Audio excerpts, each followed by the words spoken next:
Supposed biblical error. Did the town of Nazareth exist? Although the overwhelming majority of scholars accept the town Jesus grew up in existed, a couple of Christ-mythers and laymen deny there is evidence it existed. Even James Randi jumped on this idea that Nazareth never existed. However, most of the arguments against...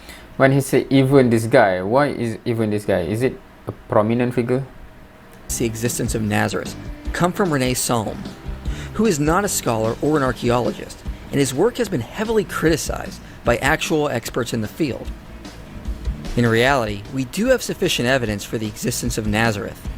The University of the Holy Land launched the Nazareth Village Project, and archaeologists working at the site have found a vast amount of material dated to the time of Jesus, including the remains of ancient pottery, a wine press, 3 watchtowers, olive crushing stones, an irrigation system, and evidence of farming and quarrying.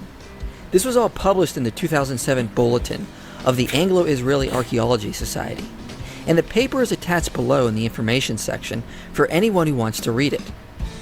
In a review of Salm's work, archaeologists who worked on the site at Nazareth noted Salm ignored the data and revealed a lack of expertise.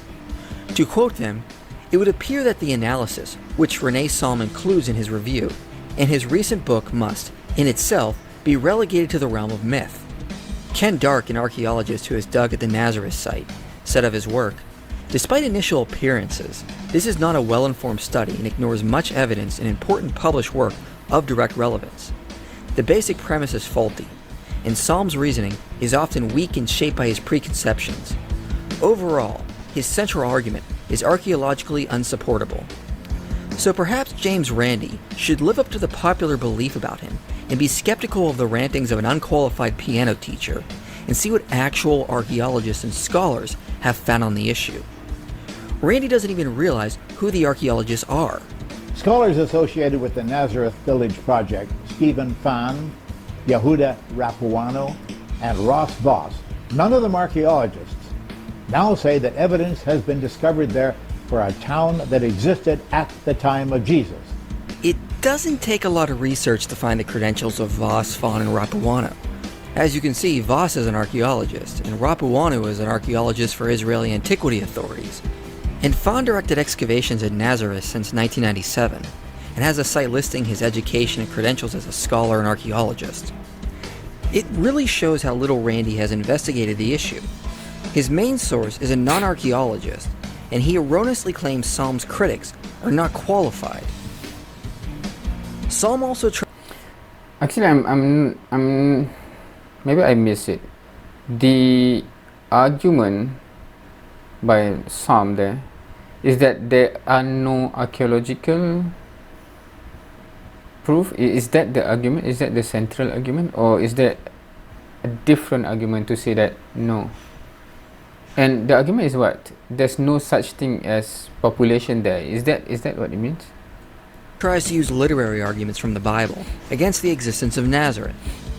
He notes that in Matthew's Gospel, there are variant spellings of the word Nazareth.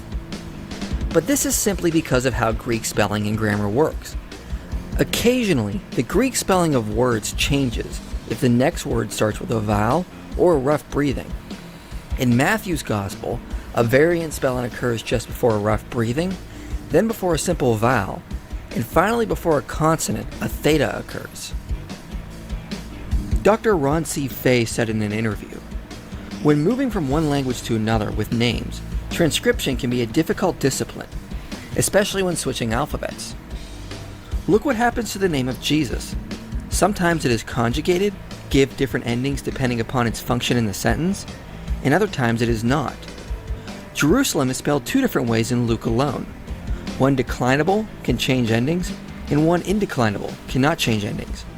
And yet there is no difference between the two."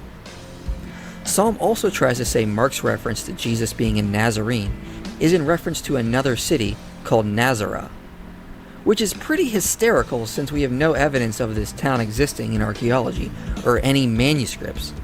But we have both of this for Nazareth. The Christ myther Kenneth Humphrey and James Randi both try to argue Nazareth is not mentioned outside of the Gospels in other works from that time, like Josephus or the Talmud. Humphrey points out that Josephus lists 45 villages from Galilee and doesn't mention Nazareth. The Talmud mentions 63 Galilean settlements, but not Nazareth. Well, this is an argument from silence, and Dr. James Strange, a leading scholar on Nazareth, has noted in an interview, we have more archaeological sites than names of towns and historical records. Plus, by Humphrey's own logic, we would have to conclude the additional towns mentioned in the Talmud must be mystical as well, because Josephus doesn't mention them. Neither of these sources was aiming to give an exhaustive account of all the towns in Galilee. That should be pretty obvious if you read them. Psalm also takes aim at the fact that Nazareth is called a polis, which means city, and there certainly was no large settlement in that area at the time. Well, this is true, but the Greek word polis doesn't necessarily mean city. The scholar Angelos Chenotis notes the word seems to have a broader usage. Psalm has several other easily refutable arguments, and links are in the information section for more exhaustive refutations of his claims. But it should be pretty clear, people who allege Nazareth did not exist do not have a leg to stand on. Therefore, there is no reason to think the Bible made an error when it said there was a town in Galilee called Nazareth. Now, because I'm not familiar with all the individuals there, did those who say there's no town of Nazareth actually not a Christian and do not believe in Jesus Christ? Hence, that argument becomes important? Or they still are Christian but believe there's no such town? Because I missed that context, because I'm not familiar with these people, right? Because it would be interesting if someone who is a Christian but say the town stated in the Bible is not even existed. So I assume he's not a Christian, but I'm not sure, so hence the question.